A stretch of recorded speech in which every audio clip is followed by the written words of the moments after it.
आज की इस क्लास के अंतर्गत क्लास 12th के सभी विद्यार्थियों के लिए प्री बोर्ड परीक्षा का प्रश्न पत्र आज इस वीडियो में हम कंप्लीट करने वाले हैं। तो सेट डी आज आप पढ़ने वाले हैं। पिछले वीडियो में आपको मैंने तीनों सेट बता दिए हैं फुल सॉल्यूशन के साथ। आज का आपका यह पेपर रहेगा। तो चलिए, पहला प्रश्न है आपका, सही विकल्प चुनिए। पहला है, किसकी आवाज़ मृत गांव संजीवनी शक्ति भरती रहती है। तो पहलवान के ढोलक की जो आवाज़ है वो क्या करती है, मृत गांव में संजीवनी शक्ति भरती रहती है। दूसरा है, एक घर की खुदाई में प्राप्त दाढ़ी वाली मूर्ति का नाम रखा गया है। तो याजक नरेश उस मूर्ति का नाम रखा गया है। तीसरा है, गाय दूध देता है का शुद्ध वाक्य है। तो गाय दूध देती है, इसका शुद्ध वाक्य रहेगा। चौथा है, दुर्मिल सवैया में वर्णों की संख्या होती है। तो वर्णों की संख्या इसमें कितनी होती है, 24 होती है। पांचवा है, रीतिकालीन कवि हैं। तो रीतिकालीन कवि कौन है, भूषण है। छठा है, बादल राग कविता के कुल खंड हैं। तो बादल राग कविता के 6 कुल खंड हैं। अब आपका अगला जो प्रश्न है उसमें आपको रिक्त स्थानों की पूर्ति करके लिखना है। तो पहला है आपका, भगत जी बाकी चूरन डेडेस को मुफ्त बांट देते थे। तो भगत जी क्या करते थे, जो चूरन रहता था वो बच्चों में मुफ्त में बांट देते थे। दूसरा है, निर्गुण काव्यधारा के मत के अनुसार ईश्वर डेढ़ से है। तो ईश्वर कैसा है, निराकार है, कोई आकार नहीं होता है। अगला है, आपको डेढ़ होकर कैसा लगता है। तो आपको अपाइज होकर कैसा लगता है। चौथा है, मोहन जोदड़ो की लंबी सड़क पर अब डेढ़ लंबी बची है। तो देखिए, यहाँ इसका आंसर आपको कर लेना है। और पांचवा है, ऊँट के मुंह में जीरा मुहावरे का अर्थ डेढ़ है। तो इस मुहावरे का क्या अर्थ होता है, वस्तु का कम मात्रा में होना, यानी कि वस्तु कम होती है तो क्या बोलते हैं, ऊँट के मुंह में जीरा। और अगला आपका प्रश्न है, छठा, छंद के डेढ़ प्रकार होते हैं। तो छंद के कितने प्रकार होते हैं, 2 प्रकार होते हैं। तो ये हो गए हैं आपके रिक्त स्थान, अच्छे से आपको कंप्लीट कर लेना है। अगला आपका प्रश्न है, सही जोड़ी बनाइए। पहली जोड़ी है भक्तिन का जन्म। तो भक्तिन का जन्म की जोड़ी आपकी रहेगी ऐतिहासिक झुंसी, पहली जोड़ी। दूसरा है सिंगार काल, इसकी जोड़ी आपकी रहेगी रीति काल। तीसरा है, रीति काल की मुख्य भाषा है। तो कैसी भाषा है, इसकी ब्रज भाषा है। चौथा है, भागी हुई लड़कियां। तो भागी हुई लड़कियां की जोड़ी रहेगी आलोक धनवा। अगला है, कविता का पहला उपकरण। तो इसका रहेगा शब्द। छठी है, शब्द युग्म। तो शब्द युग्म क्या है, 6 प्रकार के होते हैं। और खंड काव्य क्या है, कामयानी है। तो ये आपकी जोड़ियाँ हो गई। अगला आपका प्रश्न है, एक वाक्य में उत्तर दीजिए। तो पहली है, ब्रूनो की बेटियां किस कवि की रचना है। आलोक धनवा की रचना है, आलोक धनवा। अगला है आपका, उषा का जादू कब टूटता है। तो 3 प्रकार सूर्य उदय होने पर कब टूटता है, सूर्य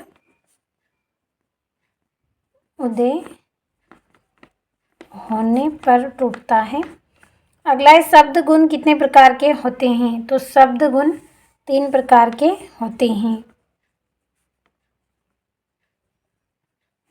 3 प्रकार के होते हैं। अगला है, अपनी करनी पार उतरनी लोकोक्ति का क्या अर्थ है। तो मनुष्य को अपने कर्मों का फल स्वयं ही भोगना पड़ता है। तो चलिए लिखते हैं,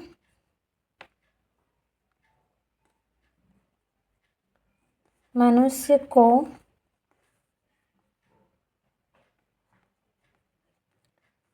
अपने कर्मों का फल स्वयं ही भोगना पड़ता है। अगला है, समाचार के अंतर्गत किसी घटना का नवीनतम और महत्वपूर्ण पहलू क्या है। तो क्या होता है, क्लाइमैक्स होता है,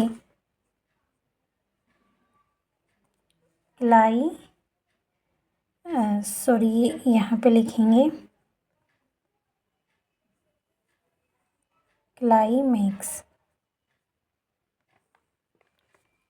क्लाइमैक्स। अगला है हिंदू सभ्यता की खुदाई में प्राप्त नर्तकी की मूर्ति अब किस संग्रहालय में है? तो यहाँ राष्ट्रीय संग्रहालय में है या फिर नई दिल्ली आप लिख सकते हैं। तो यहाँ पे हम लिख लेंगे राष्ट्रीय संग्रहालय।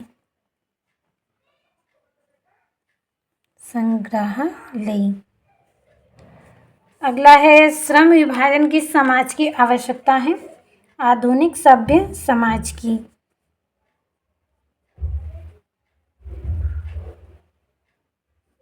आधुनिक सभ्य समाज। तो ये हो गए हैं आपके एक वाक्य में उत्तर। अगला आपका प्रश्न सत्यासत्य लिखिए। तो आपका पहला है ऋषि मुनियों ने दान को सबसे ऊंचा स्थान दिया। तो ये आपका सत्य रहेगा। अगला है यहाँ पे पाटिल नाम का एक लड़का शरीर से मोटा ताजा किंतु बड़ा होशियार था। तो यहाँ पे मिसप्रिंट है, तो ये आपका क्या रहेगा? सत्य रहेगा।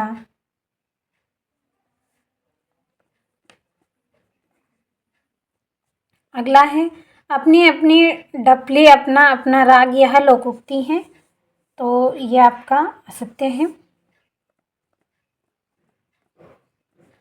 अगला है वर्ण मात्रा यति चरण तुक एवं गण छन के अंग है। तो ये सत्य रहेगा। अगला है भूषण रीतिकाल के कवि थे। तो ये भी आपका इसमें सत्य रहेगा। अगला है अस्थिर सुख पर सदैव दुख की छाया रहती है। सत्य है। और यहाँ से आपके प्रश्न हैं। तो आपका प्रश्न रहेगा भक्तिन लेखिका के पास क्यों आई थी? और 7वां है ग्रीष्म ऋतु में कौन कौन से पेड़ों पर फूल खिलते हैं? 8वां है दिवाली पर लेखक को क्या करना पड़ता था? और 9वां है रिपोर्टाज लेखन में क्या आवश्यक है? तो चलिए अब हम बढ़ते हैं हमारे अगले प्रश्न की ओर। तो यहाँ से आपका 10वां प्रश्न है मुक्तक काव्य एवं खंड काव्य का आशय समझाइए। 11वां है काव्य में गुण कितने प्रकार के होते हैं? परिभाषित कीजिए। 12वां है लोकोक्तियाँ किसे कहते हैं? 13वां है राष्ट्रभाषा से आप क्या समझते हैं? और आपका 14वां है रचना के संदर्भ में अधड़ और बीच क्या है? और 15वां शीतल वाणी में आग के होने का क्या अभिप्राय है?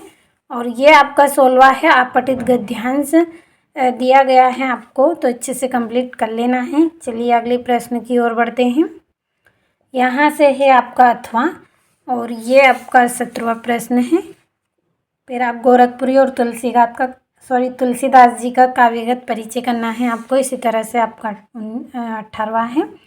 और कविता कोमल हृदय की चीज़ है। और निम्नलिखित पद्यांश के संदर्भ संग व्याख्या करनी है। ये आपका 21वां प्रश्न है। और ये यहाँ से इसका अथवा, और ये आपका 22वां प्रश्न है। और ये आपका 23वां है। तो अच्छे से कंप्लीट आपको कर लेना है। तो इस